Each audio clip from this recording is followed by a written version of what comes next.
न मां कर्माणि लिम्पन्ति न मे कर्म फले स्पृहा इति मां योऽभिजानाति कर्मभिर्न स बध्यते। अर्थात कर्म मुझे मेरे स्वरूप को लिप्त नहीं करते, धब्बा नहीं लगाते और न ही मुझे कर्मों के फल में कोई स्पृहा है, इच्छा है।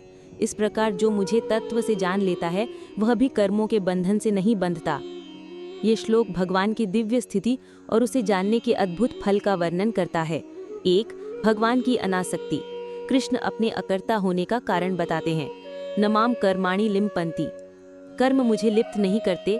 जैसे पानी में कमल का पत्ता रहता है पर गीला नहीं होता, उसी प्रकार भगवान संसार में सभी कर्म करते हैं पर वे उनसे प्रभावित या लिप्त नहीं होते।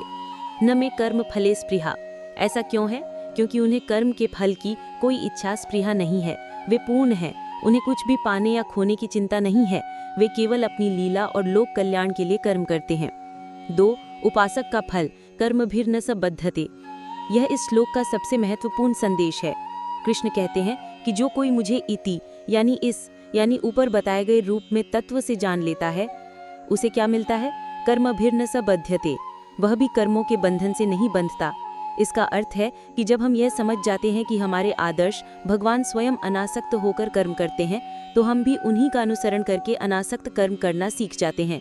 जब हम भगवान की तरह फल की इच्छा के बिना केवल कर्तव्य के लिए कर्म करते हैं, तो हम भी कर्म बंधन से मुक्त हो जाते हैं।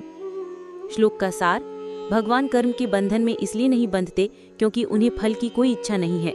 जो व्यक्ति भगवान के इस वास्तविक अनासक्त स्वरूप को जान लेता है और उसे अपने जीवन में उतारता है, वह भी कर्म करते हुए कर्म बंधन से मुक्त हो जाता है।